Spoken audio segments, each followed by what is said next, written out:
Today, we're going to talk about what your biggest concerns are for the fall competition, high school sports, and how it impacts soccer.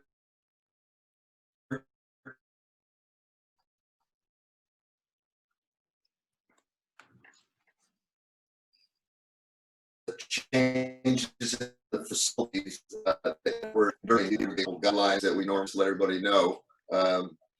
My name is Mark Cantor. I'm president of MSYSA, and this is being recorded for those that can't watch it now because of work or whatever, or if you want to listen to it later in case there's information that you want to hear again, so you're clear. Please listen in the mute mode if you can, because it will make things a lot quieter for everyone else who's listening to the webinar. If you have questions, the easiest way for us to ask them is use the chat feature, unless you want to ask the question directly. And please be respectful and announce yourself and your affiliation when you do speak.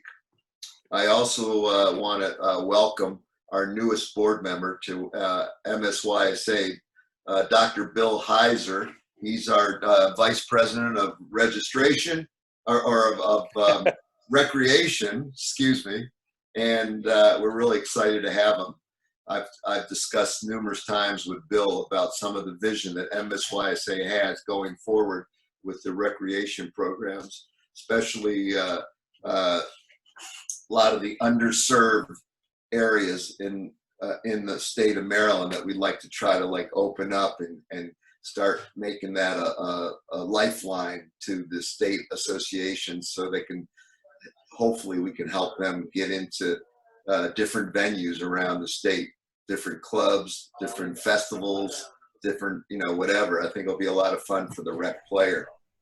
So with that being said, we're lucky enough today to have a special guest that's going to talk to us concerning issues with the state of Maryland. Terry Hasseltine is the Executive Director of Maryland Sports. He's the Vice President of the Maryland Stadium Authority. He's President of Sport and Entertainment in the Corporation of Maryland, but he's not the President of MSYSA. I am. So anyway, with that being said, Terry, welcome aboard, and we're glad that you're going to spend some moments with us discussing things that are happening in Maryland. Well, definitely, Mark. I greatly appreciate, Flo. Thank you for the opportunity. What I would like to do today, if possible, is I'm going to share with you. Hopefully, I can get this all to work. In my talents of being a technology expert now, I'm going to share with you the presentation that we gave to FIFA during our part of the one-on-one session with the Baltimore, Maryland proposal. And then at the end, I will jump into some of the things that we're working on across the state to help people return to play, get back on the fields and on the pitches across the state of Maryland. So, as most of you know, we are in the hunt along with DC as well. Now, just so you know, there's two separate bids. There's one out of DC and there's one out of Maryland. And so we are working on the Baltimore, Maryland 2026 FIFA World Cup bid using M&T Bank Stadium as our hub location. Before I get started, I want to give you a little backdrop as to why Maryland sports is spearheading this effort. One, the Sports Commission was created back in 2008 to pursue large-scale events both on the professional, collegiate, and amateur sports side. Whenever they cross multiple jurisdictions and the like, we usually take the lead and obviously connect with key stakeholders and partners across the state. Our presentation to FIFA was exactly that. We talked about the growth of the game. We talked about the impact of Baltimore and what's going on there. And talked about some of our strategies and our long-term legacy and vision plans. The presentation you see in front of you say, hey, teal and this wild, vibrant colors behind you. Well, there's a story behind that. The teal is sustainability between our water sustainability and our land sustainability. Playing green and blue together, you get teal. and it's a color that you'll see a palette of in the coming years when people start talking about sustainability across multiple platforms. The yellow Hun-wearing soccer player is obviously the culture of Baltimore and the game of soccer, coming out. Crabs right there, our cuisine and, things that we're known through for the Great Chesapeake Bay. And then you add in the purple flamingo, which is about our history and our art and our culture. A lot of people don't know that pink yard flamingo was actually created in Baltimore, Maryland, and now has transcrossed the globe. So it's a way to give tribute to our art, because our World Cup is bigger than just a game of soccer. It's about creating identity, changing the narrative, and using the game of soccer and the World Cup as a platform to unite and thrive through the connection of the game. As Mark said, I wear 3 hats. The Stadium Authority is our parent organization. The Sports Commission is the thing that I oversee directly. And then the Sport and Entertainment Corporation is our nonprofit arm that allows us to create public-private partnerships in pursuit of large-scale events like the World Cup. Why Baltimore, Maryland? It's easy. We talked about our footprint, because one of the things that differentiates Baltimore from a lot of the people we're competing against is our, amenity-rich, hotel-rich downtown environment in walkable distance to M&T Bank Stadium. Within 2 steps, you are in a vast array of restaurants, hotels, amenities, our fan fest, and the growth corridor. So we have the Stadium South project, which is happening just south of M&T between the M&T Bank Stadium and the casino. And just to the east of that, you see the South Baltimore Gateway area where Port Covington falls into that. And then you go north of the harbor and you see all of the Harbor Point, and you see Rashfield, and you see the Inner Harbor. All those things are within quick approachable distance to, numerous hamlets that make up Baltimore, numerous, options for people to get included in and be a part of. And there are projects that are already underway to a degree, and the World Cup could be that platform that unites the city of Baltimore to execute and evolve these programs into a whole new level. So that's where we went when we were talking with FIFA. It's just the basic footprint that, separates Baltimore from some of the other cities we're competing against. And also to explain that, transportation in our airport hub is 10 miles from the stadium and just shy of 11 miles to be downtown Baltimore. You can take the light rail, the MARC, and or taxi or Uber and be in our downtown environment in just minutes. And the MARC and the light rail both drop off on the stadium complex. So showing that there's an ease of mobility around our downtown area, and that there's a fervor for soccer. I mean, their history. We just went out publicly the other day, doing a flashback to when Pele played in Baltimore in 1973 or 72, and going back that far in the rich history of soccer and the landscape of Baltimore. We talked about the $120+ million investment that just went into M&T Bank, certified building. We have ultra high def video boards and display boards. We added, vertical transportation escalators and elevators into the building. We have a grass playing pitch, which is, Bermuda grass. We updated all of our suites and all of our kitchens, and we updated the connectivity between M&T and Oriole Park, and what is known as the spine, or the pedestrian spine, has also been invested. And the fact that M&T holds one of the highest, Department of Homeland Security Safety Act designations, which means that our safety and security protocols are some of the highest in the world. And so we emphasize obviously that impact, but we also, again, emphasize how important the transportation and the ease of access to our stadium is. We went on to talk about the hospitality portfolio and showing some of the new developments that are going on in and around the greater downtown environment. Everything from new hotels going up to Harbor East to Harbor Point. We talked about, the Middle Branch Waterfront Project, which is, going to help the sustainability of the waterways of the Inner Harbor and the waterways around Baltimore and the Chesapeake Bay. We got into how culturally rich the hamlets and the communities in and around Baltimore are. We talked about our diversity and our inclusion and how we're we're taking on those, and the programs that we're implementing in the city of Baltimore right now on first line diversity and inclusion programs and education, so that our frontline personnel out there are getting educated and getting the resources they need to be a part of the greater portfolio. So when you come to, Baltimore and the surrounding counties that touch Baltimore, you're going to have a world-class experience, world-class destination.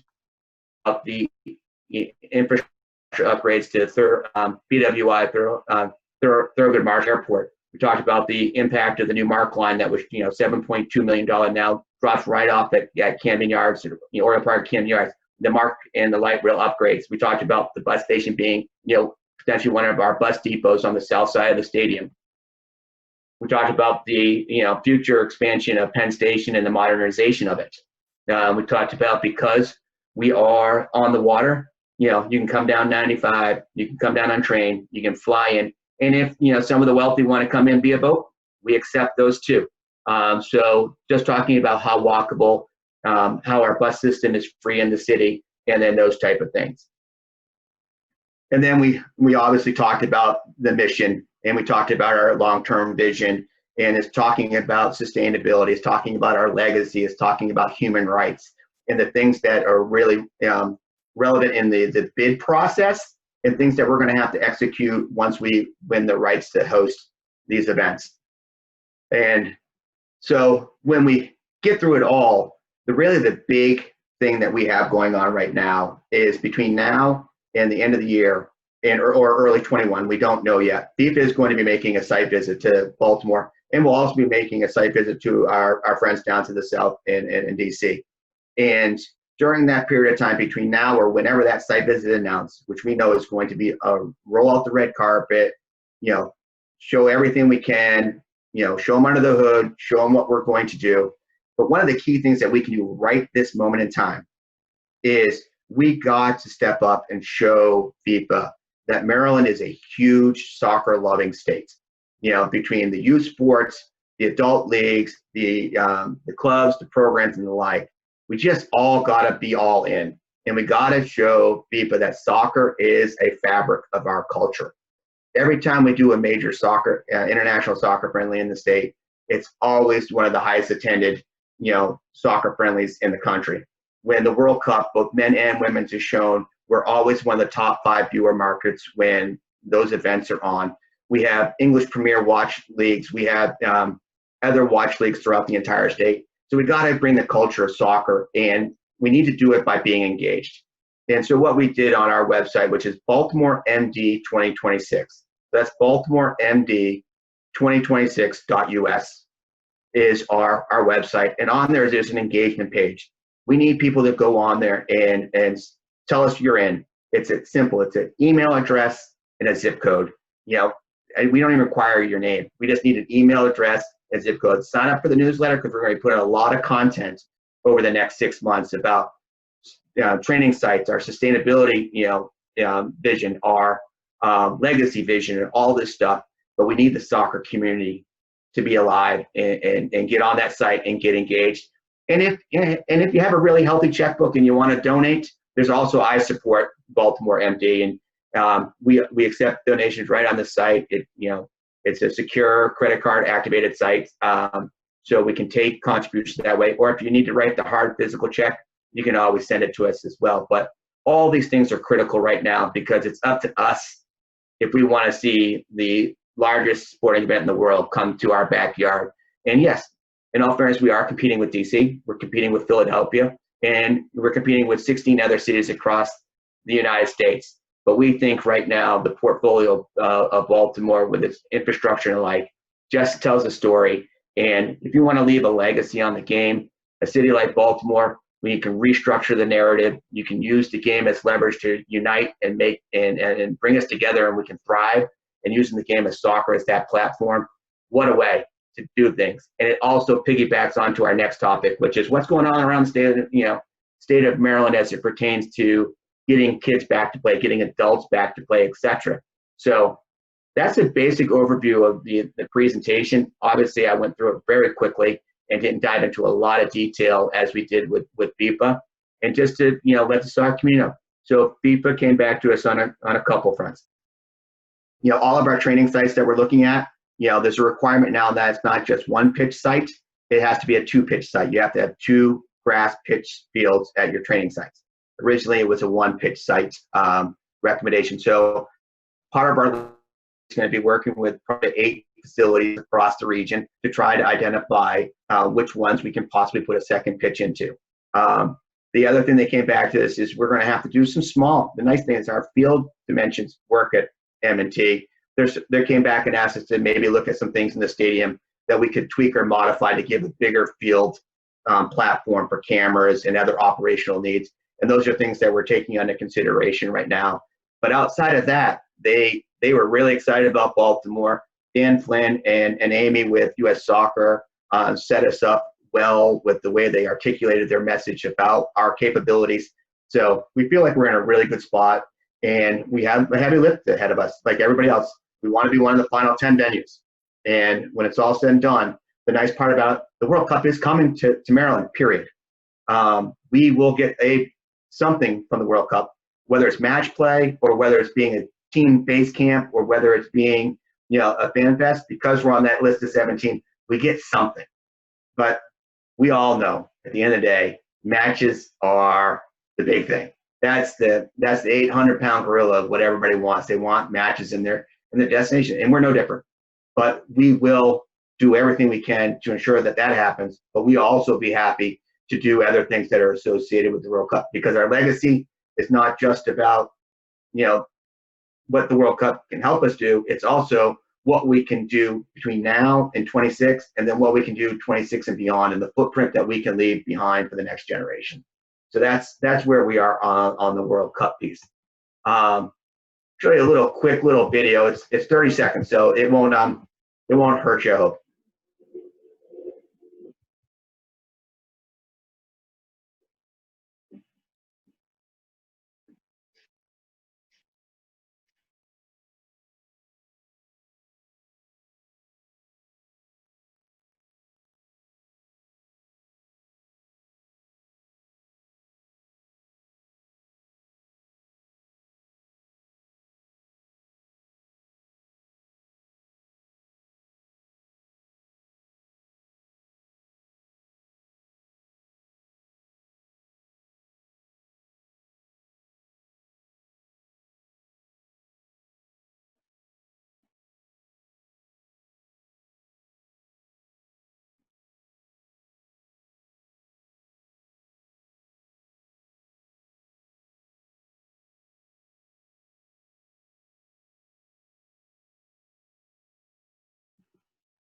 Oops.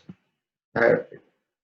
So at the end of the day, that was our presentation to the FIFA and the U.S. Soccer Federation on the 20th of July. Per my conversation with Flo, she asked me to jump into this other topic, which is Flo has been a part of our task force on return to play, youth and amateur sports specifically. We created a resource center on the Maryland Sports site, which has the report that was created and developed and identified by the task force. The task force was made up of the medical community, the park and rec community, the facilities community, the general tourism and sport tourism community, and then some other general folks. The committee of about 28 people, all conversing on trying to figure out how do we get people during this pandemic period of time back on the field to play safely and securely, and create some things that we can all try to live by. And so in the report, our medical community working with the CDC, the WHO, and the State Health Office came up with some parameters, the reports on the resource center on marylandsports.us. Then all the COVID-19 protocols for each county, their general COVID outline, and then their park and rec COVID outline are on the site. And then some of the resources and the places in which we secured some of our information is on the site as too. It's a tool. I mean, it's not the Bible or anything like that. It's a tool for people to use as they try to get back on the field of play from their facility perspective, implementing best practices. What are some of the standards of care out there through sanitation and the like? So We've been working hard trying to get that up. And the interesting part is this went live in June. And last week we had a meeting with the committee again because some things are transacting. Some people are starting to get back on the field of play. There's been some really good stuff going on. There's been some really ugly stuff going on. And then there's been some stuff right in the middle. So what we try to do is we're trying to reset and make sure that everybody's playing from the same playbook. And for the rest of us, it's that old adage. I mean, it just takes one bad apple to ruin the bushel. And we're trying to make sure that, especially on the youth and amateur side, and also we've been asked to engage in on the collegiate side. Pro sports are in a league all by themselves. They're, Major League Baseball, the NFL. They got procedures and protocols that are above and beyond what most of us would be able to implement. That's, masks on, Maryland. That's the new campaign out there, and it's getting a little tighter because we were going in this direction. Now we're starting to spike back up again. So if we stay smart and we start implementing the masking and start implementing the social distancing and the on-site limitations, we can help stay on the field of play longer. But like I said, there are some bad apples who just don't seem to understand that masks and social distancing and keeping your distance from people can really help us stay on the field and help us stay socially connected longer. So I conclude with that. Please, I ask you, get on Baltimore MD 2026, support the effort. It takes every voice and it takes every person to be counted. So get it out to your clubs, get it out to your leagues, get it out to your families, and be a part of it. And and last but not least, but don't be afraid to use the resource center as you're trying to get back up into play. Well, thank you, Terry. That was a lot of information for everyone. Anybody have any questions for Terry? Mark, there was one up on the chat about the possibility of clubs or teams if it's a design the Baltimore 2026 patch that they could wear on their uniforms. Oh, well, that's a great idea, and we would take on the responsibility of that. We would love to work with our team and create something of that nature. We would welcome that support. And you just give us an idea and the size and the scope and the dimension that's allowable. And, Flo, if you could pass that along to me, we'll get creative, because the other thing that we're doing right now is we got a consultant out, Bumi, who's out of Atlanta, who's with United Africa and very well known in the FIFA community, consulting with us and helping us get some materials that we can start distributing out into the marketplace, things that we can start, getting out there for visibility and the like. We have a new electric vehicle that you'll be seeing around the state for the next 120 days that's branded, that was donated to us, that is branded with all of the Baltimore imagery on it. And it's an electric vehicle. It'll be at various sites during events, and it'll be out on the roads. We're helping some communities with a need with some deliveries. It's just an exposure vehicle, but it's really nice. Boomy was able to help set us up through our friends at Soccer X with this company, and they donated it to us for 120 days. So we're going to take advantage of it. Absolutely. Awesome. Hey, Terry, it's Trish. Hey. I was in a Montgomery County Council meeting on youth sports this week, and Mike Riley brought up the sports that they're going to be opening their fields for on September 1st, the risk low and medium, which included lacrosse. But they said that they had moved soccer to high risk. Have any idea why that was or who made that decision? I think where the backlash on that is, in all fairness, I am working right now through our state Department of Health trying to get that reversed, because we classify it in our report, and all the medical community classifies as medium.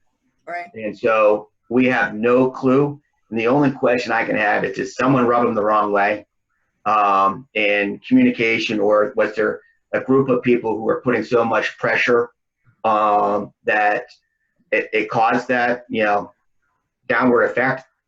we're working on it. We have Dr. Mitchell with the Department of Health for Maryland trying to figure out what's at the core of that rationale. That's great. I'm glad you're on top of it. Thank you. Any other, Dan Giffen? Yeah. Hi, Terry. You know, in the chat, I have a question too. It kind of follows up on Trish's. One thing that you could definitely make them aware of in Montgomery County, and I reached out to a couple people on the board on this. It'd be really helpful if they said phase 2, if it is as is, that would be, you know, training, and then phase 3 would be for matches. Because I'm getting like a ton of calls from people within my own organization, OBGC, and other people around the county trying to get clarity. Parents, coaches, administrators, because it's so confusing from what the county has on there. That's not MSYSA's fault. That's on the county for just being. And that's been our big challenge is, you know, in all fairness, the uniqueness of every county having their own ability to enforce. Now the county came out, you know, a month ago and said they were going to follow the state guidelines. And the state guidelines, if you follow those, fields are available. And, you know, like I said, sports in other counties are happening. I mean, there's been tournaments up in Hartford, tournaments in, you know, Annapolis and Anne Arundel. There's been, you know, Wycomico's hosting one of the biggest softball tournaments. So there's sports and tournaments going on across the state using the basic principles that are inside the report that, you know, the team that we worked with put together and then was supported by the Department of Health and the like. In all fairness, and I'm trying not to talk as look, Montgomery County has been uniquely challenging on that front. I mean, you know, Matt Lehrer with the Soccerplex and Trisha's former home, you know, they're fighting the battle because they're trying to get open for camps and other things and implementing, you know, above and beyond standards. I mean, that's the thing that's really confusing to me right now, and why we've gotten involved is they're like implementing standards that are above anybody else's normal standards, and the expectation of those deliverables. It costs, you know, it costs money, and you know, at the end of the day, you're going to have to throw some of it at this. You can't obviously just open the way things were, but you know, going so far above and beyond that it negates anybody and all people from access is just not what the intent of, you know, the road to recovery plan is, or our return to play plan suggests. So it just, we're trying to figure it out with you, and know that, you know, Maryland sports and our team is behind the scenes trying to poke and prod and figure out why, you know, a couple counties are taking, you know, above and beyond, you know, standards. You know, the city of, you know, Baltimore right now, for example, has masks on no matter where you are. Even the athletes on the field have to wear masks. Unless you can prove true medical danger from wearing it, they're requiring people on the fields to wear masks too. And that's in the city of Baltimore limitations. However, like I said, we're trying to do what we can behind the scenes, work with Dr. Mitchell and the governor's task force to try to get some continuity and consistency so that there isn't such a roller coaster ride. Because, you know, you can go to Howard and do certain things, you go to Harvard, do certain things, you go to Baltimore, and then, you know, go to some camps, you can't do anything. It's like, so there's trying to get some continuity. And if they say they're going to abide by the state guidelines, then abide by the state guidelines and tact and enforce those. Any other questions or comments before we say thank you to Terry? I see Bill raising his hand. Hey, Terry, thanks.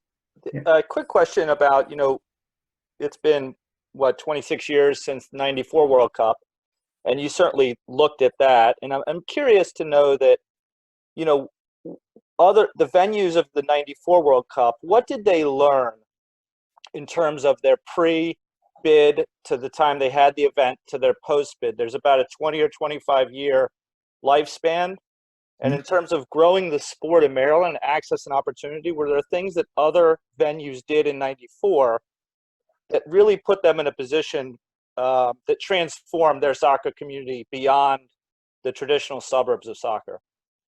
Yeah, the unique thing that was going on during that period of time was about getting the MLS, you know, up and functioning at the highest level in the United States during that period of time, which was really the big legacy of the World Cup. in the States. The lessons learned is that over the course of time, that if you stay the course, you can beat up FIFA a little bit along the way, because they do try to implement some policies that are extremely challenging in the States. We're not Europe, and we're not used to, our stadiums are not designed specifically, with the exception of DC United and the soccer specific stadiums there. But at the end of the day, if we have M&T, I'll just use it as 71 seats in that building, without even thinking about it, because that's how big and passionate this game is globally. But if we then have to go and meet everything that they're asking and demanding, and we have to take all these stadiums down by few thousand seats, well, then the revenue projections start going in reverse.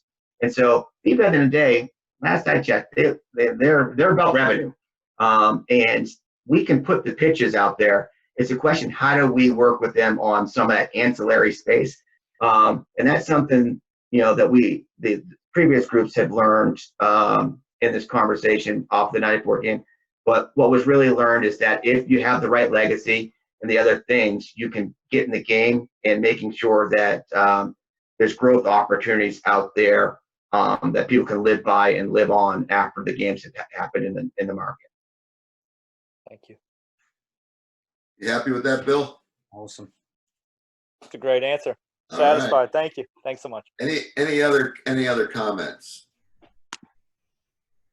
Oh, Sorry, Dan. put your hand down. Put your hand Yeah, well, down. I don't know if people know this, but I was the number 2 at operations and I'm going to talk to Terry offline on this. But one of the things, to answer Bill's question further, that's what kind of developed what was DC Scores, which turned into America Scores. So if you're familiar with that program, that is a result of The 94. World Cup, of World Cup '94, which is a great program that utilizes education, and I could see that either strengthening or other similar type of programs springboarding from from 2026, because in '94 everybody was so, if you will, naive. We kind of did what FIFA said. I'm sure Terry can attest to this. They said, "Oh, we're going to put the media we want the media to be up here at RFK." Oh, it's right there, where a great place might have been over, like, say, the Kennedy Center. So highlighting some of the other cities. I personally think that Baltimore is going to get a bid, or going to be a site, because their bid is awesome, knowing what I know what they've done in DC, and just the logistics of everything. I mean, it totally makes sense to do it in Maryland. It's one of these. It's 110%.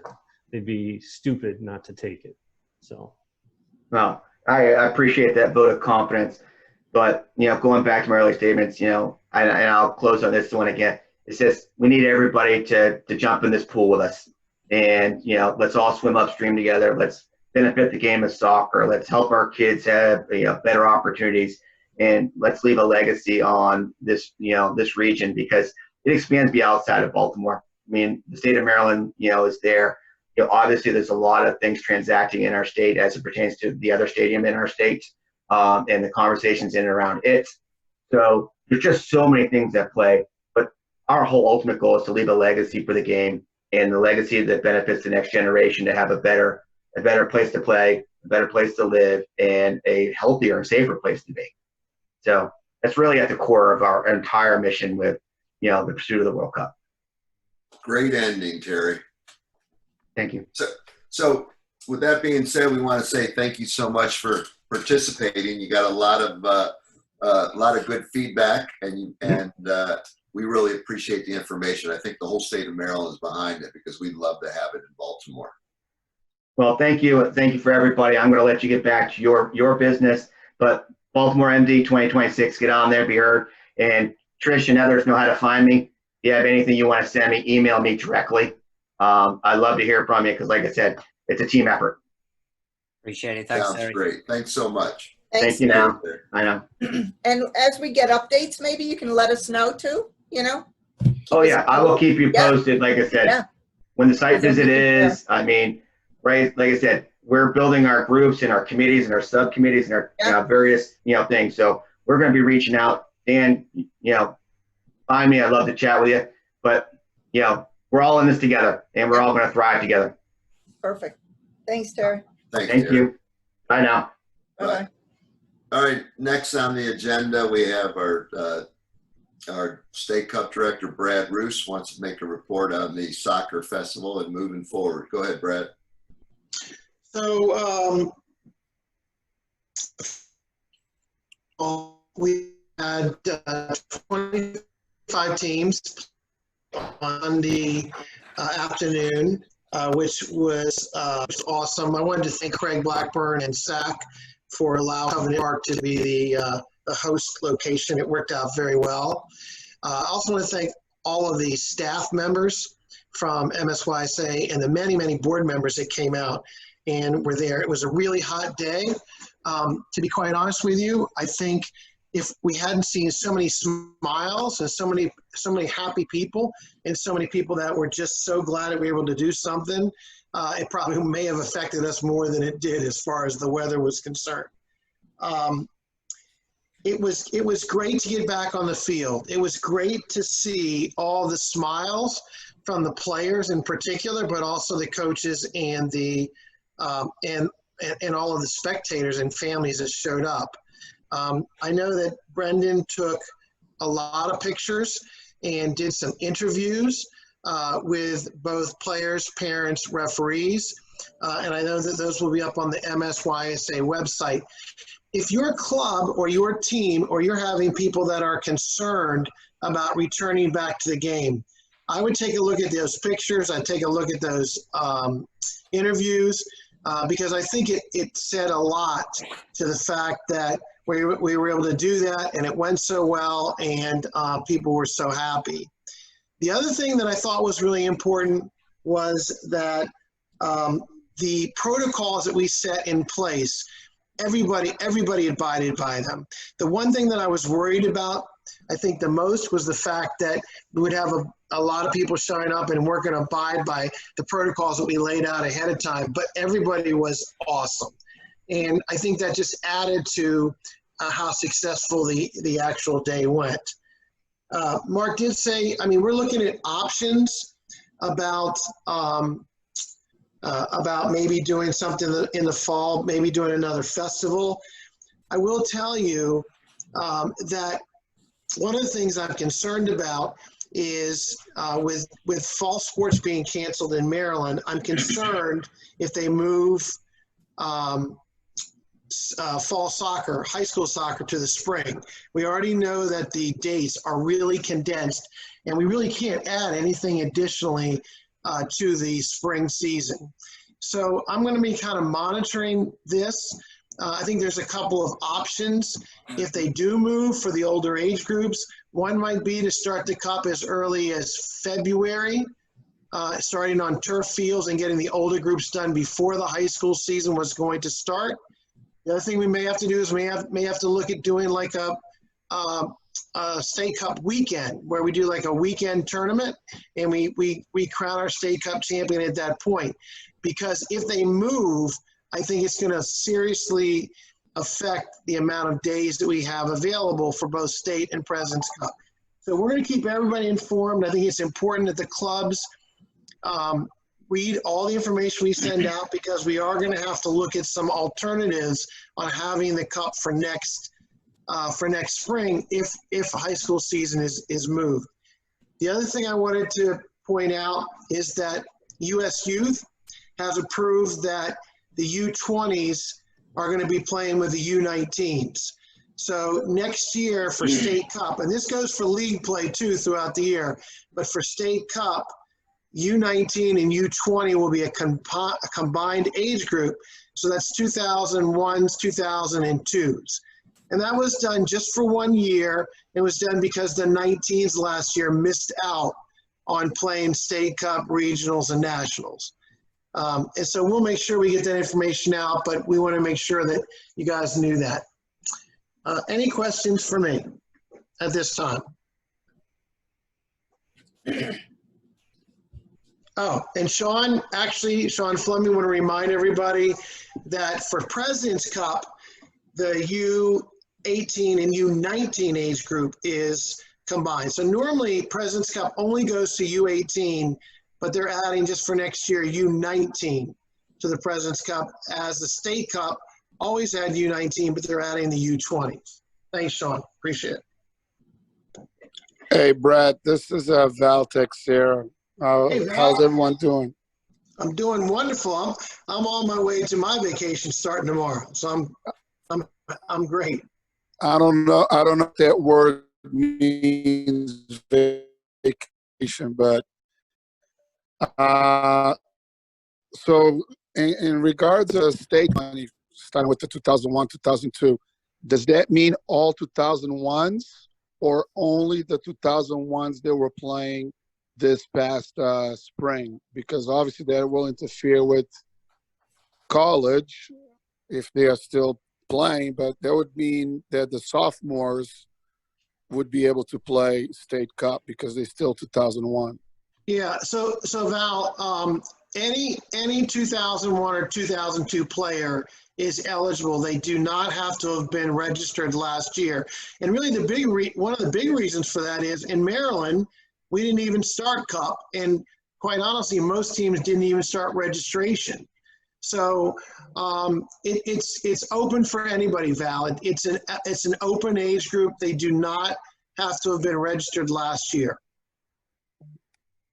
Gotcha. Thank you. You're welcome. Thank you for asking. We have Lori Halpern is asking if we're looking for any more photos.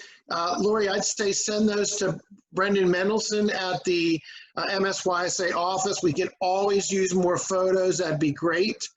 But yeah, that'd be awesome. And Lori was one of the teams that was there. I know Julio had a team there.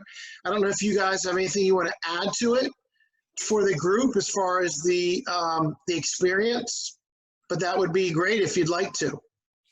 I can add, Brad. This is Lori.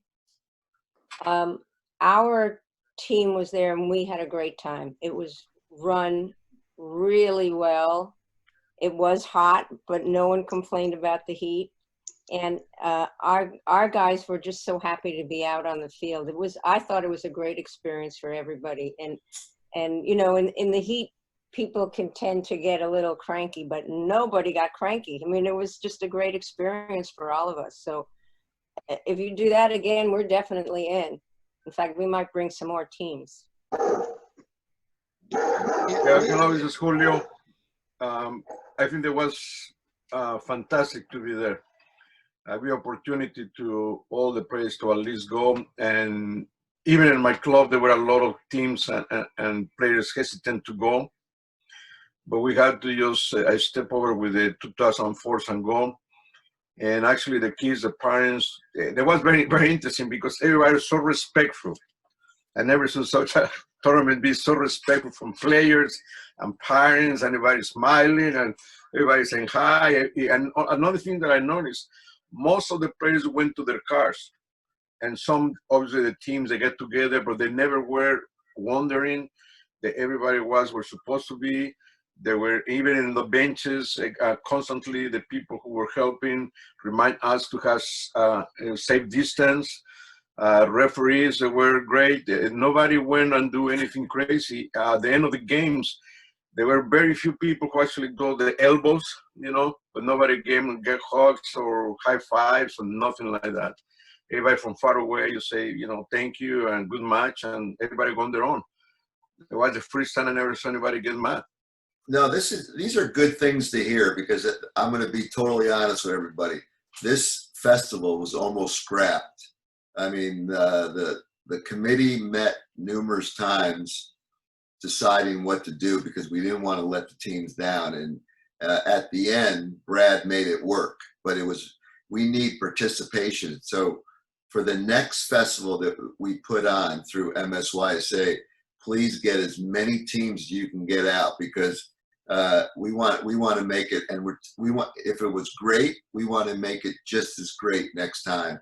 And by doing that, we need participation throughout the state of Maryland, because this was, by the way, no one really mentioned this. This was not a profit center. This was a total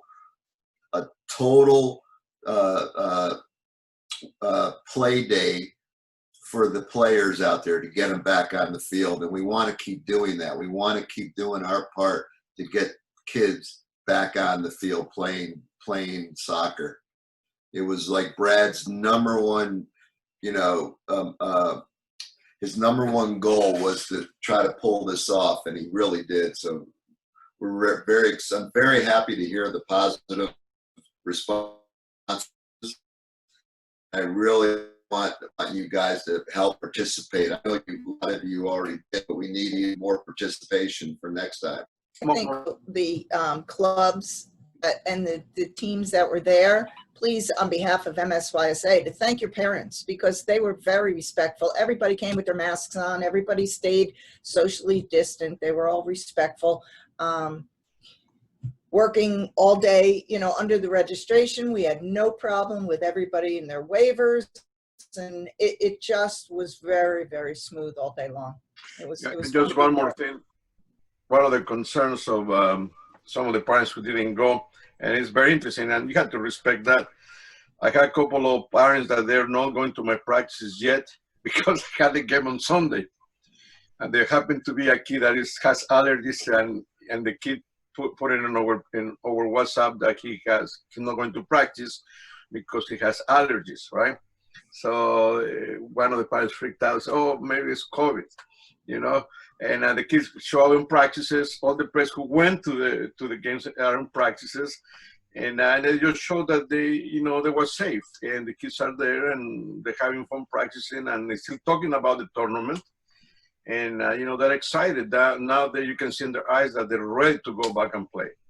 And that's what we live for. That's what we have in MSYSA. That's what we have the sport of soccer, to give to these kids an opportunity and an outlet for them to, have something to look forward. And so the sport, the most important thing right now for the kids that they want to be and be part of society. So thank you, MSYSA. It was great. I didn't have more teams because I didn't have more players. Otherwise, I would put every single team up there. Thank you. Thank you, Leo. This is Amber with Alliance Soccer Club.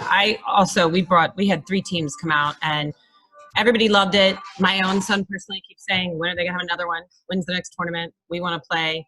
So you guys did a great job. Like everybody else said, masks, everybody wore them, people separated. It's a very hot day, but very enjoyable. So thank you for putting that. Thanks, Amber. We're trying to put another one, but unfortunately our state cup director is going on vacation. Shame on him. No vacations. All right. So no, Mark, I'm having my next festival in Marco Island. It starts on Monday morning. So if anybody wants to come to Marco, I'm happy to put together a festival for you. I was just down there. All right, so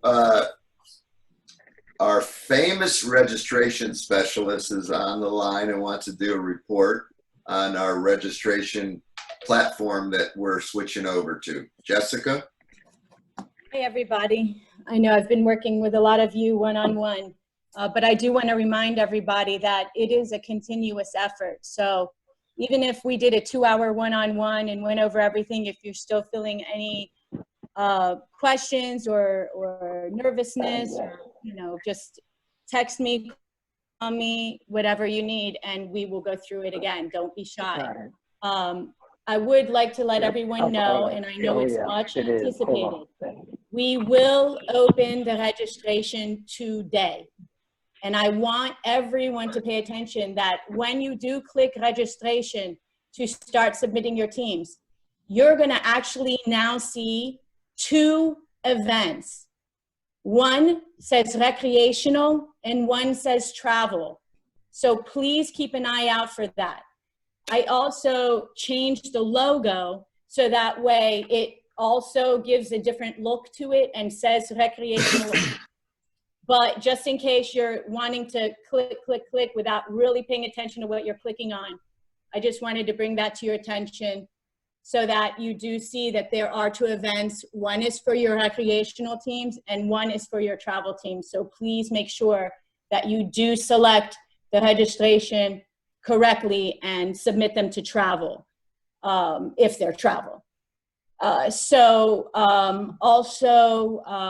Please, before you submit teams, do the due diligence of checking to make sure that you have the right players in the right spots, and any coaches or managers are green and that they have met all compliance requirements. Because you don't want to be in a situation where you submit a team to me and they're automatically as you have one person that did not meet the compliance. And if, again, you have any questions with that, please don't hesitate to call me to discuss it. I know that on the screen here, it says I'll be talking about State Cup or President Cup, but I think that was already addressed. So thank you again. And if any of you have questions, let me know. Thanks, Jessica. So now we have a lot of information from our Director of Coaching, Alan Lydiate, concerning the latest and greatest in return to play. So Alan, it's all you. Appreciate it, Mark. Yeah, I mean, obviously we fielded a lot of questions, a lot of concerns this week with Wednesday's announcement. There were some questions sort of over the last weekend as well that kind of came up. We made some changes on the return to play. So I kind of just want to walk through some of them. And I think Terry kind of alluded to the problem with so many local jurisdictions making their own kind of decisions, why it's getting so difficult, you know, to sort of be able to, you know, utilize the return to play. So I think we're just going to, I'm just going to highlight some of the points. So obviously the governor announced the use of masks in public. As a general statement, you know, the first question was, do we have to wear masks during exercise, during play? The response that we got is from the state level meaning obviously the new mandates. The answer is no. We do not have to utilize them. It's only when there's, you know, we're unable to keep, you know, distancing, but during exercise, from a statewide level, you don't have to wear the mask. However, you know, as has been discussed from Terry, Baltimore County, sorry, I think it's Baltimore cities, have actually made the decision that you have to wear masks during exercise. So it kind of, again, goes back to what we've been saying all along, that essentially, you know, there's the state level, but then, you know, wherever you are, you have to understand your local jurisdictions. What are their stance on the current topics? You know, and then obviously make your decisions based off of that, utilizing the MSYSA return to play guidelines as a tool to understand what you can and, you know, what you can't do. So again, it's a little tricky for the most of us, unless your local jurisdiction says, you know, you have to wear masks during exercise, then from the state level, you know, we do not. So as a general rule, you do not have to utilize it. However, they do encourage it, or should I say, you should be wearing it to and from the field for the players. You know, any parents or spectators should be wearing them if they can't keep social distancing. So that still stands in place. Again, always checking that local jurisdiction for any updates. So the return to play updates that we did change last week, there were two main, back to the sort of gray areas that Dan Giffen alluded to.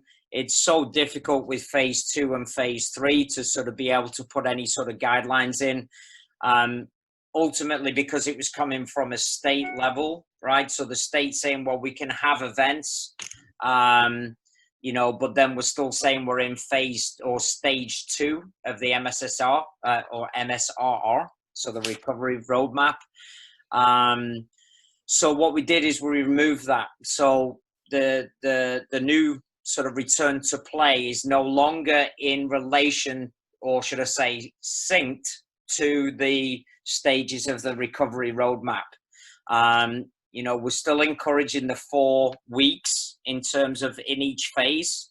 So if you haven't started training yet, you should be starting in phase 1 and gradually building up to phase 3. Obviously, we know, fingers crossed, that we're heading into the fall season with competition.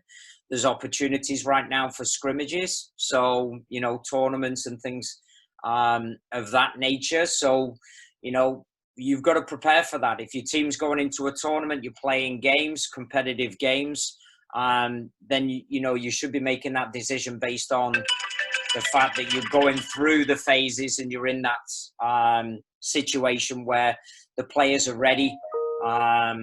You know, they've had several weeks of training, isolated, then into sort of group work and teamwork, and then hopefully now you can start to add in some games. So we've removed the match of the recovery, stage 2, phase 3, stage 2, phase 2 of the return to play. It's really, we're just encouraging 4 weeks in each phase as much as possible. And again, it's still a tool. You obviously have to look at your own environments and what challenges you have with your local jurisdictions, but you know, that's really the guideline.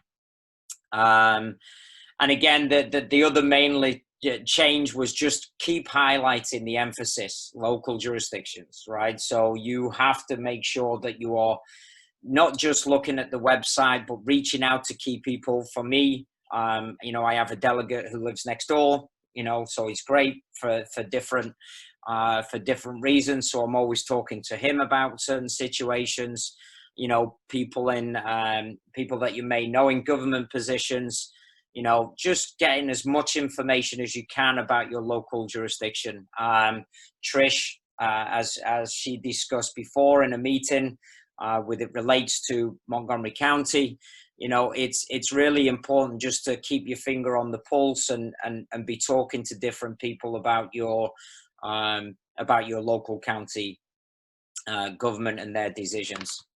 So hopefully that's covered. We did reach out, obviously, to discuss with the USSF. They have the play on, return to play, basically their information in terms of getting back out on the field. So we discussed the use of masks. Obviously, it's we all know that obviously wearing a mask during exercise is very, very difficult, could be potentially dangerous. However, you know, we are bound by the local jurisdictions. USSF can't step in. You know, you can't just say, oh, well, USSF said we did this. So, you know, again, back to it's the local governments or local jurisdictions that, you know, impose the rules. So the main thing about utilizing the mask is making sure that the vision, if they are wearing a mask, making sure that they still got good vision. You know, obviously increases for you as a coach as well. Some of you, you know, if they're wearing masks, I don't know if you've tried this, but if you go and you start doing some demonstration during the session, you know, even a 2 or 3 minute demonstration, it's tough wearing a mask. So again, for coaches, it's more of a case of, you know, so long as you're keeping that 10 foot, maybe you can take it off for a demonstration. But it should be utilized if you're, you know, within 6 feet, 10 feet of the player. So just keeping that in mind. So I'll just let you just quickly read through, scan through. Yeah, so making sure that they get, if you do have to wear a mask, you know, specifically related to Baltimore City right now, you know, that they're getting information from their primary care physician just to make sure that there's no potential dangers there. It's got to be breathable. That's the main thing. Obviously, the lighter masks, I think, seem to have, you know, the cloth masks are probably too heavy, too dense, probably not going to be enough ventilation. So you may need to look into, you know, be aware of that. And again, back to the vision piece, making sure that they're not, if they're wearing a full face mask, you know, how is that impeding their vision? But also, you know, is there any dangerous edges? What materials are they using? You know, so just being aware of all of those things. Again, if it's a danger to other participants, then they shouldn't be utilizing.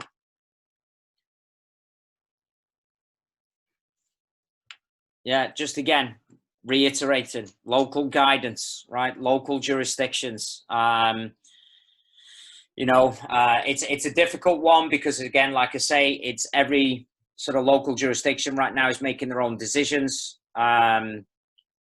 So it is complicated for us as a state to be able to say this is, you know, common practice or best practice, because there's just so many variables right now. So we do, by the way, excuse me, one thing I just wanted to mention, we do have on the MSYSA website a county by county breakdown that you could go to, because there was one question that was asked a few minutes ago.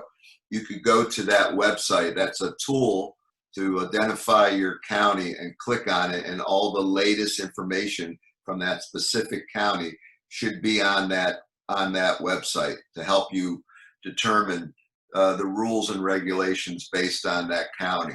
And it's right on our website. So I think Bing asked that question, and that's one of the tools that you could use to determine what's required for your county.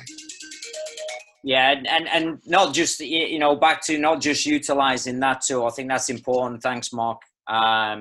We do have the connections there, but also as well talking and reaching out and discussing and trying to find as much as possible, because some of these sites are not always updated straight away. So it's important that you reach out and discuss with, you know, various different people in your community when it's, you know, hopefully centered around sports and activities.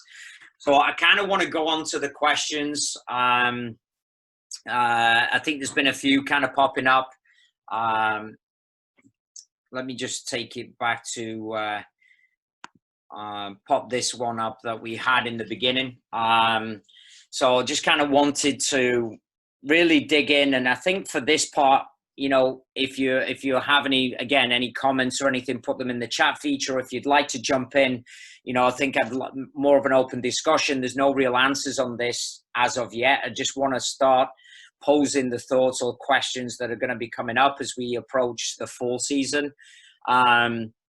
So I think I just saw one here from Sean with regards to school fields. I think that's an important one with schools going virtual. You know, this is something that you do have to look into right now. In my own community, they have basically said that the fields are still open. They're still open for permitting. However, that's probably not going to be the case across all counties. So we have to look at that and what are the challenges going to be if that is the case. You know, so that's a massive concern, I think, for a lot of us. I know the county often in some areas may be a different scenario. So in terms of park fields or other facilities. So I think that's a big question. Some counties have already sort of, like I say, I've already had word from my county. So I reached out to the schools, asked them if the permitting would still be available. They said, as of now, yes, it is. However, that may change, you know, as they continue to progress. Another one I asked for was, you know, during the virtual learning, what was the schedule going to be for the schools? So, you know, they're going to be in school from 9 till 2:10. You know, for those of you that may run other programs, for myself, we run after school programs. You know, is that still a possibility? Is there other possibilities for opportunities? Maybe preschool, right? Before school, if you're allowed to get on the fields, can we provide, you know, opportunities for, you know, small groups, neighborhood groups to give them, you know, opportunities for exercise? So just kind of thinking outside of the box and moving away from maybe traditional, you know, opportunities. In terms of club-based, then obviously, practices in the evenings, how are they impacted? Games, that type of thing, you know. So again, big question with regards to, you know, the impact on the virtual learning and whether school facilities will be in there.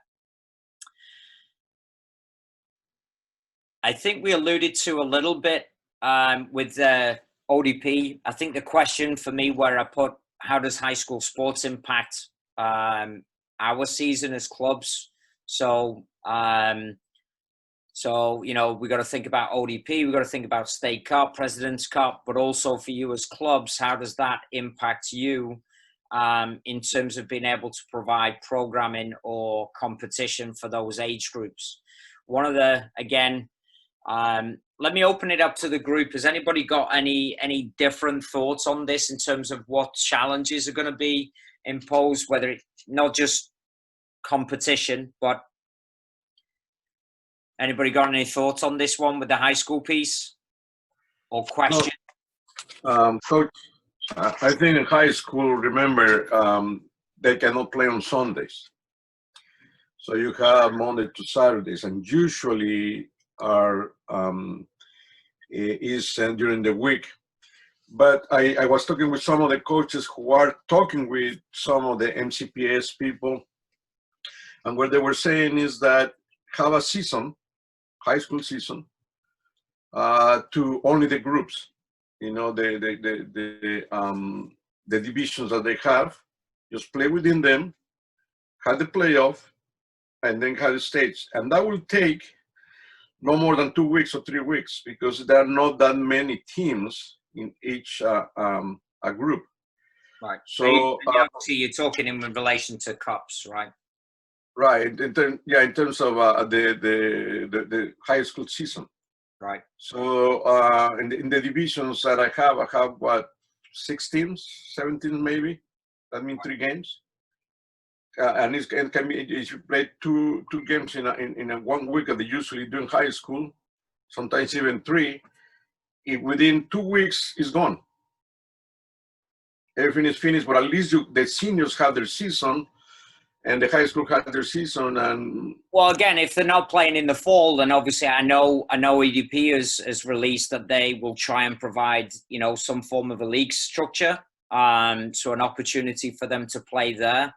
You know, some of the, you know, and again, I'm probably in a unique position in Western Maryland.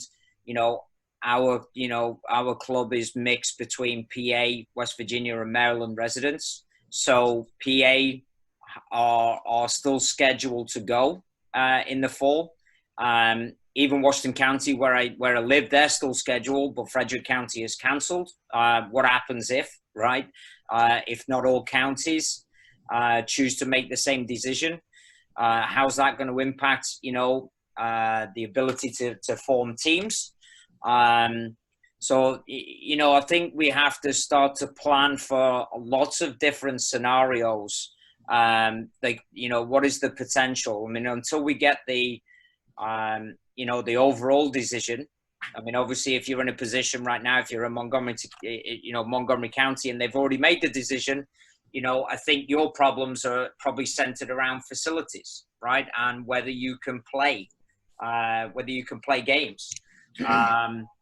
You know, so I think we have to start to prepare and think about all of these and start to put plans in place for different, you know, possibilities, you know, as we head towards the season.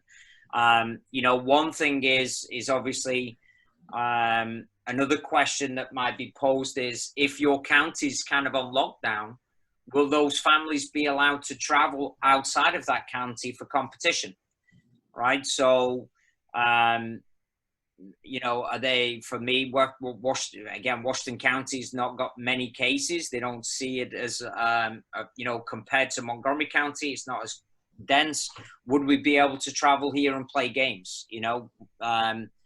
So, you know, things like that we have to start to look at. If we do, you know, if we do have to start going backwards and we get closer to more of a lockdown, but, you know, can we, for instance, I think it was is it Oregon or Illinois, I think, have cancelled all competition, all competitive competition. So basically all they're allowing is in-house scrimmages. So as a club, you would only be able to play games with your own, within your own community. Hopefully, fingers crossed, Maryland's in a good place. We don't have to move towards that. But again, we have to have scenarios for all possible,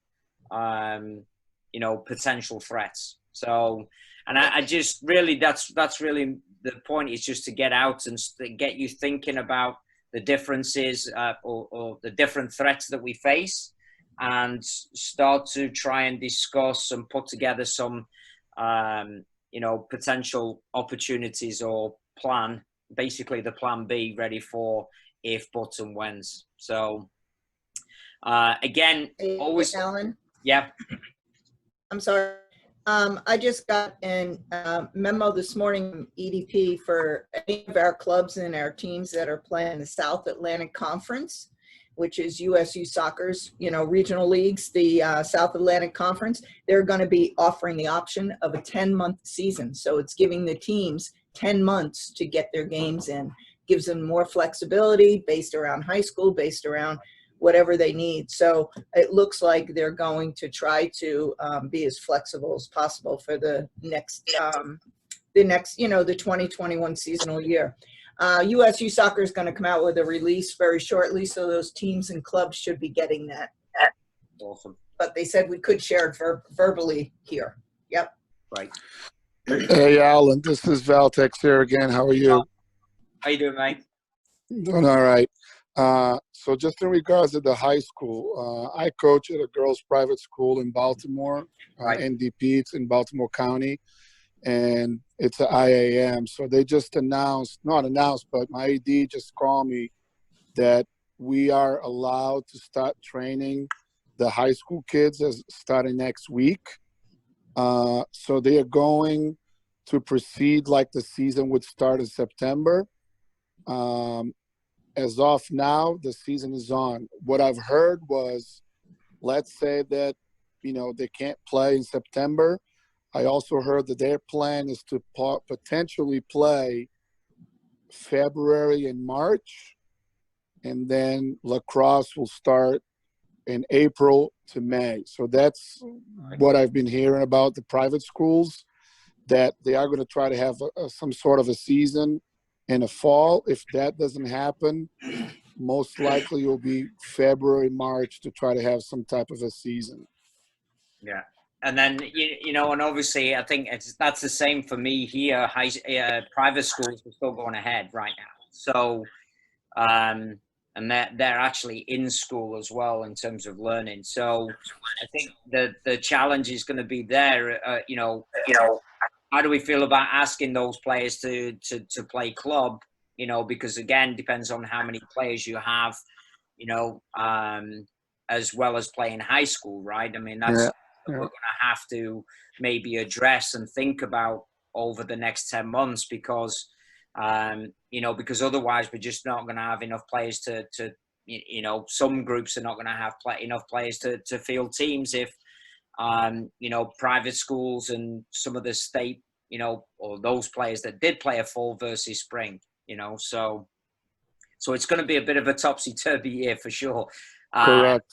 But it's really gonna, I think the importance here is really collaborating between high school and club, and making sure that, we're building those relationships and, keeping the communication open and working together as much as we possibly can. I know in your area, obviously, I think in the big counties, there are a lot of club coaches that are involved at high school soccer. So, hopefully you've got those connections and those relationships. But I think it's going to be a real, hopefully an opportunity for us to build bridges between the two.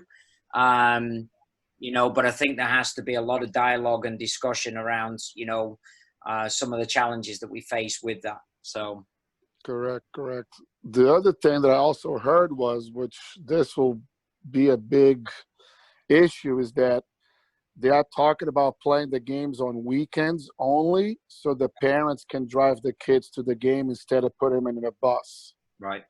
So this is the other scenario, that if we train during the week and play just on weekends, so the parents can drive not in a bus with 30 kids, then obviously that's going to affect playing club even more, because that's our weekend to play games. So, I mean, I have kids that play for club, and, you know, some coaches won't even let them train during the weekend, and they won't even let them go to tournaments. So that's, you know, if the high school season is on, I know for a fact that a lot of club coaches won't let their kids play during high school season. Right. So we'll see.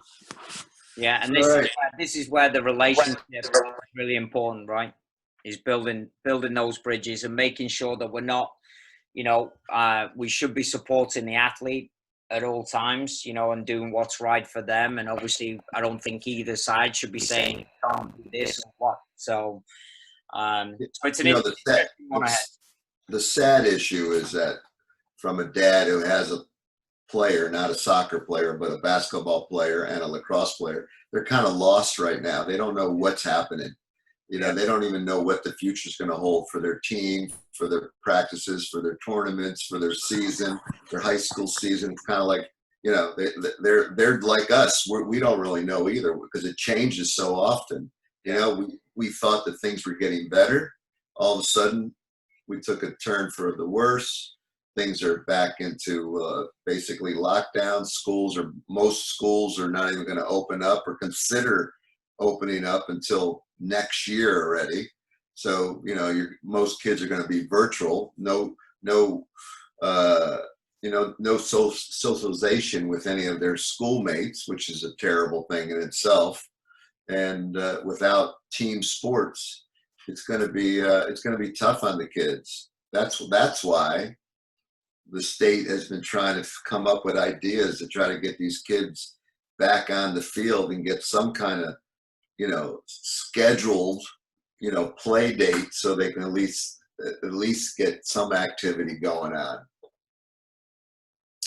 Any other questions, comments?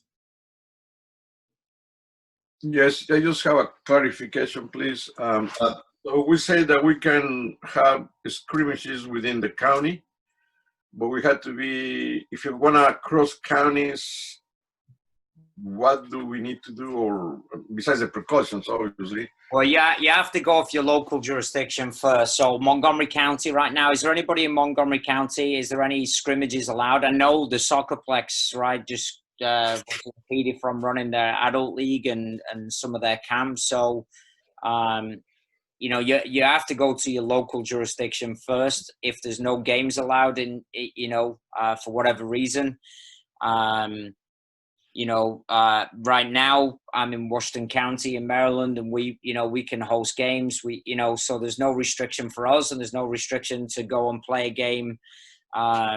You know, if we went and played in Frederick County, there's no restriction there, because, you know, I don't think they're under any restrictions for games. Events are allowed because they're going from the state mandate. So, so I think that the opportunity is there. It's just, I think Montgomery County is Prince George's County. I think Baltimore City. Those are some of the stricter jurisdictions right now, and what's available. So Laurie just posted no games or anything that resembles a game in MoCo. So, however, if you travel right now to to Washington County, you know, I don't. There's no problem there right now. However, I am looking for some of those answers. You know, it's a local jurisdiction. So, Alan. Yeah. On that point, the Soccerplex closed because even though, Julio, it was lower than the maximum. This is where it gets real confusing, and why I reached out to you, Alan, is because the gatherings in Montgomery County state on a separate part of their page, 50 or less is okay, right? So Lori just posted, and what happened in the Soccerplex is because those are matches from 2 separate groups, even though they're under that 50, they can't go. So for example, our Olney Capital Cup, we may be playing that entirely in Howard County because Howard County has the green light for matches. Hence, that's why the state was able to have their return to play turn. Right. So right now, you can only train in Montgomery County less than 50, but they don't have that listed, and that's where it's so disjointed on their website. So hopefully Terry can, resolve that. Yeah. Oh, thank you. Yeah, that's good.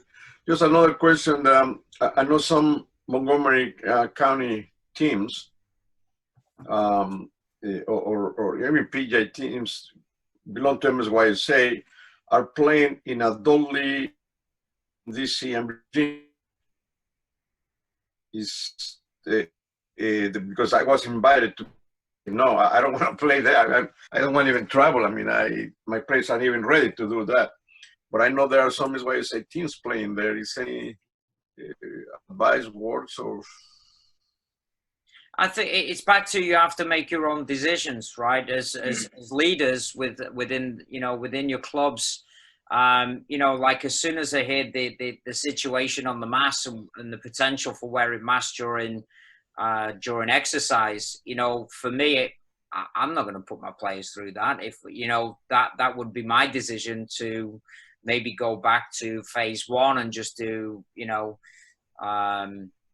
something or appellation, but it's really, you have to look at all the options and make what you feel is the best decision for your club and for your players, right? Keeping the athletes and players in mind as the first, is your first priority, so they are difficult decisions that, you have to get as much information as you can, centered around it. But, ultimately as clubs, if you run a club in the sense that you control all of your teams, and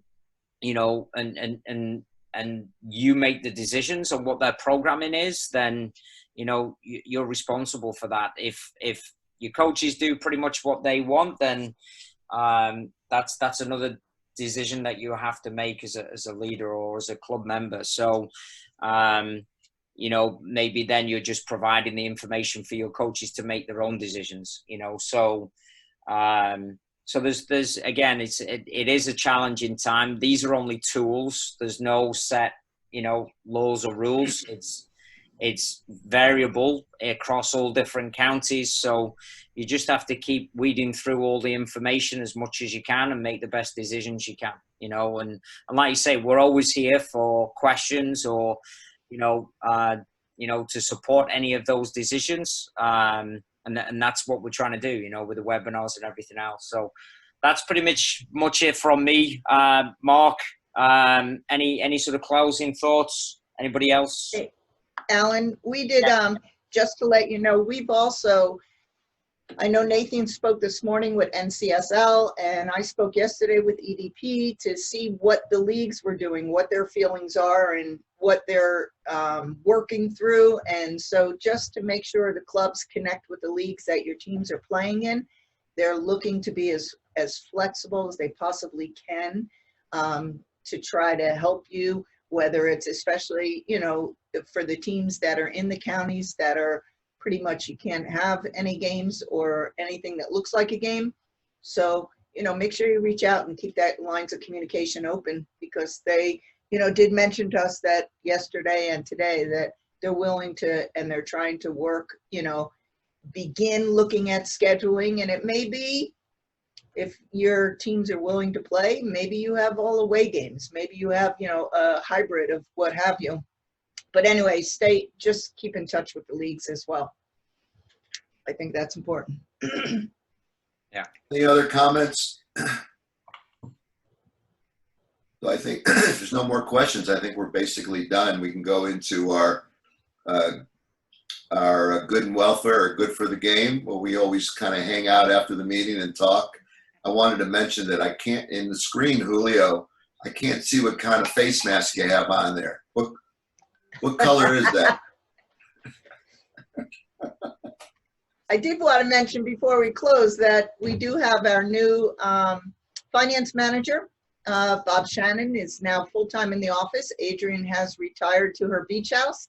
So he is on the webinar today. So I did want to make sure everyone knew that if you send any emails to account specialist, which was Adrian's email address, that he will get it, but also he has a new email address, which is just financeManager@msysa.org.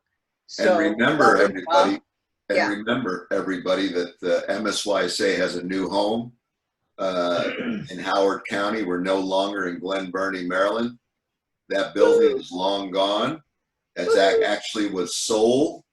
We don't own it anymore, and the new facility is easier to get to, nicer conditions, and that way you'll get a lot more out of your MSYSA staff with nice conditions. Any other questions, anybody?